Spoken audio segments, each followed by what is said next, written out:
Assalamualaikum warahmatullahi wabarakatuh. Untuk kali ini saya akan menyampaikan cara menghadapi atau menghindari kita tertipu oleh para mafia tanah atau mafia rumah.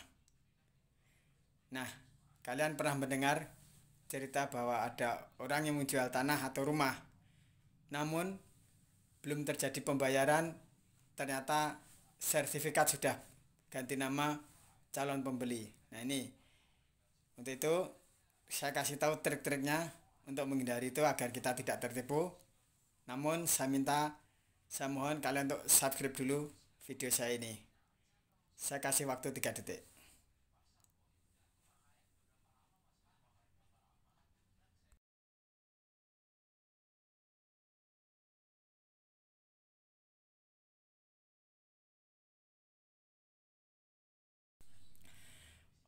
Oke, terima kasih atas subscribe dan jempolnya. Kalian pernah mendengar ada orang yang jual tanah belum dibayar, belum lunas, tapi verifikasi DP, terus ternyata tiba-tiba tanah itu sudah menjadi milik pembeli. Nah, ini jangan sampai terjadi pada kita semua. Oke, ini saya cerita pengalaman saya sendiri tentang bagaimana mengantisipasi atau menghindari kita tertipu saat menjual tanah ataupun rumah. Jadi begini, uh, ada pernah kejadian kan di sebuah cerita itu bahwa ada orang jual tanah, tahu-tahu ada datang orang pembeli karena dia baca penawaran di medsos atau di iklan atau mungkin di spanduk-spanduk yang kita pasang. Nah, ini ada pura-pura calon pembeli dia dan juga pura-pura membawa notaris untuk melakukan transaksi jual beli tanah tersebut. Nah, kemudian dia melakukan memberi uang muka dulu DP. Terus kemudian dia pinjam sertifikat asli. Nah, dengan pinjam sertifikat asli ini yang harus hati-hati. Jadi mungkin kita udah yakin wah udah dikasih DP pasti jadinya. Dia juga menyatakan deal sanggup melunasi. Nah, namun hati-hati. Pernah kejadian dengan cara demikian ternyata tiba-tiba sertifikat itu sudah balik nama, ganti nama ke pembeli. Nah, ini yang harus diwaspadi. Nah, untuk menghindari hal seperti itu, saya kasih tahu triknya.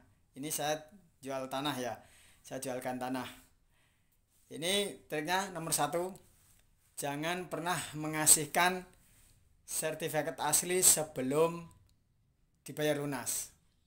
Kalau dia minta, kasih fotokopian cukup.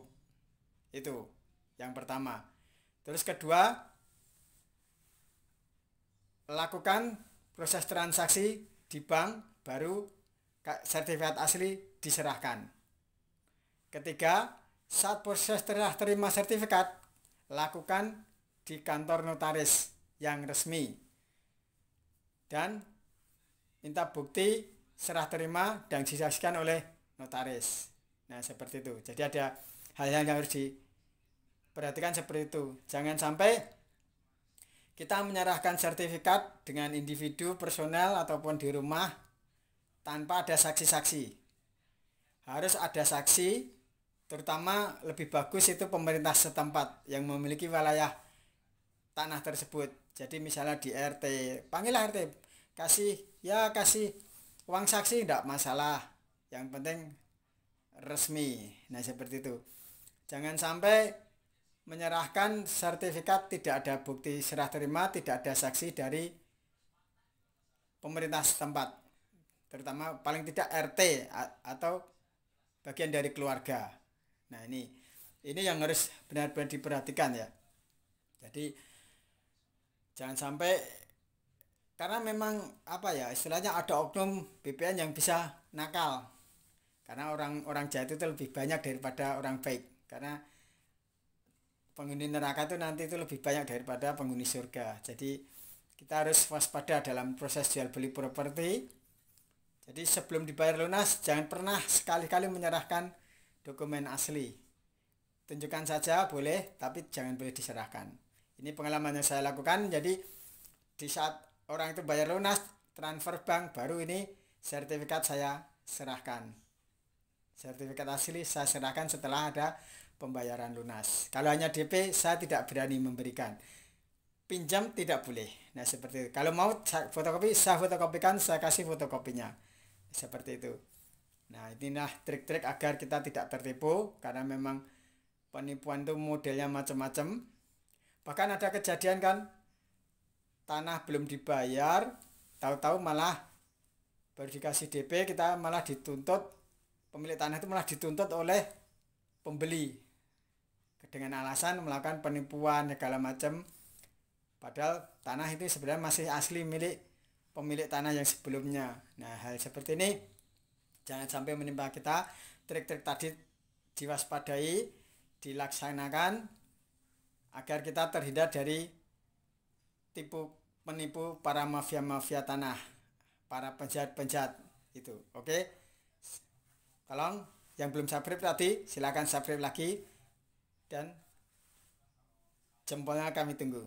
Terima kasih. Wassalamualaikum warahmatullahi wabarakatuh. Hal yang tidak kalah penting adalah dokumentasikan. Jadi di foto orang-orang yang mengaku pembeli ataupun pengacara, pengacara maksudnya notaris. Jadi di foto bersama-sama kita. Jadi kalau ada apa-apa nanti bisa tinggal ditunjukkan dokumen tersebut. Oke.